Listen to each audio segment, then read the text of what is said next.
With that single inflammatory tweet, Roseanne's rising star imploded today.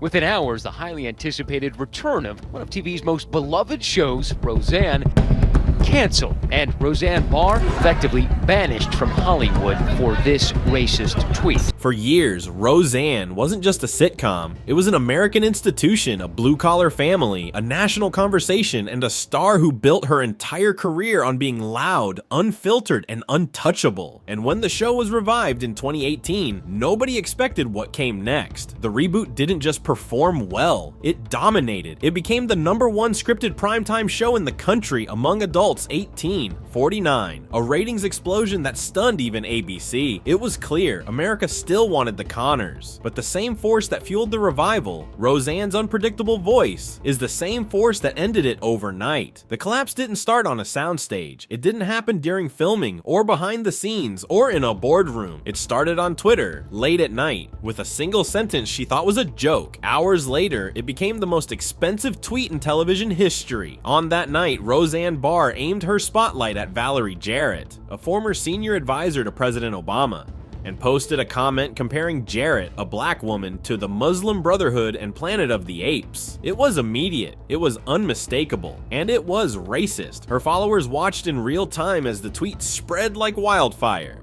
Well, this morning, Roseanne Barr said that she was leaving Twitter after apologizing for a racist joke that prompted ABC to cancel her show. Tonight, she's back on Twitter, posting a flurry of tweets and conflicting messages about whether she's actually sorry or not. Kicking on is Tom Wade is live at ABC Studios right now in Burbank with the very latest on this story. Tom? Yeah, tonight, Jeff, her Twitter feed has been kind of all over the place. At first, she was retweeting defenders of hers, and then she's been retweeting those who are criticizing her. And she's just tweeted this. Take a look here. She says, "Guys, I did something unforgivable, so do not defend me. It was 2 in the morning, and I was Ambien tweeting. It was Memorial Day, too. I went too far and do not want it to be defended. It was egregious, indefensible. I made a mistake. I wish I hadn't, but don't defend it, please. Thank you."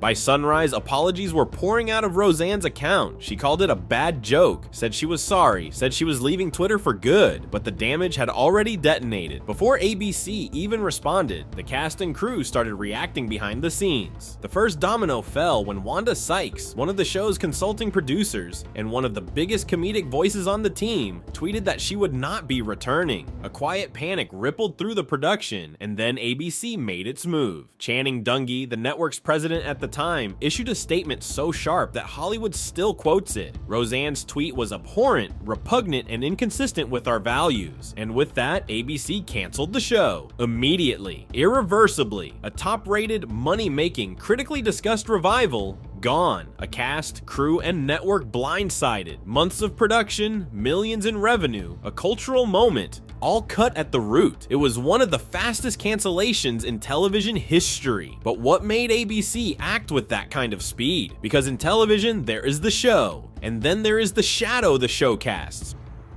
Thanks to NOLA Mattress for sponsoring this video. NOLA is an award-winning mattress brand known for its cooling technology, exceptional pressure relief, and long-lasting durability. I'm typically a side sleeper and tend to overheat throughout the night, so I chose the best-selling NOLA Evolution mattress. It specifically supports spine alignment for side sleepers and has built-in cooling technology, so it seemed like the perfect fit for me. My mattress arrived rolled up in a box, which was super easy to set up. I just slid it out of the box, and within minutes, it was ready to go.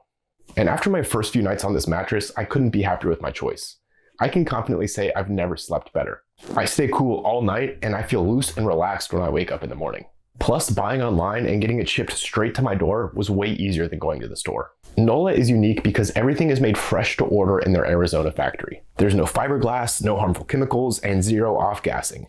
Just clean, safe sleep. Plus, every mattress ships free and comes with a 120-night sleep trial and a limited lifetime warranty. They even offer financing if you need it. I love my NOLA mattress, and I think you would love one too. If you're looking for a new bed, head to nolamattress.com/factsverse and use the code FACTSVERSE to get an extra $50 off your NOLA mattress. This is an additional discount on top of whatever is already being offered on the site, so go check it out while you can. And after you check out, you can help out our channel by telling them that I sent you in their post-purchase survey. Thanks again to NOLA Mattress for sponsoring this video, and don't forget to go to nolamattress.com/factsverse and use the code FACTSVERSE for $50 off your NOLA mattress. Roseanne Barr was back on Twitter tonight posting this. "Don't feel sorry for me, guys. I just want to apologize to the hundreds of people and wonderful writers, all liberal and talented actors who lost their jobs on my show due to my stupid tweet." Barr also retweeted a string of other posts from people defending her racist joke. Barr's epic spiral began at 2:45 this morning with this post. "Muslim Brotherhood and Planet of the Apes had a baby equals VJ. VJ is Valerie Jarrett, a former high-level advisor to President Obama. By 11 a.m., ABC canceled the show.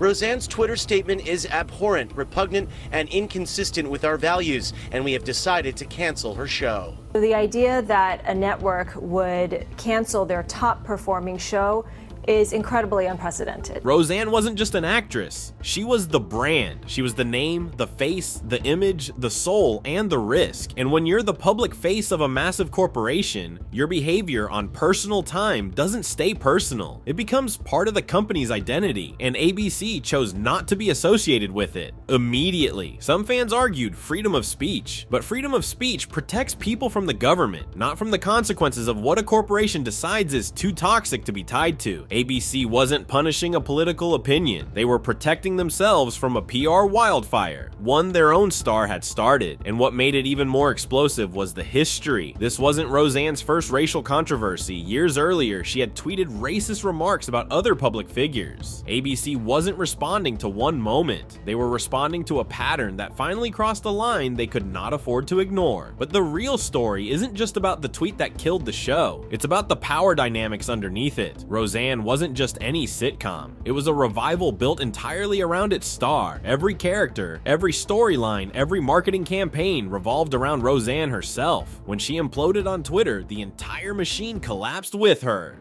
The Hollywood Reporter's Rebecca Sun says the writers for Roseanne were set to start meeting as soon as today. There are a couple of hundred people who work on Roseanne, you know, the writers, the fellow castmates, and all these crew members who really are just working class people. Co-stars of the show like Sarah Gilbert condemned Barr's comments, saying the current situation was sad and difficult for all of us.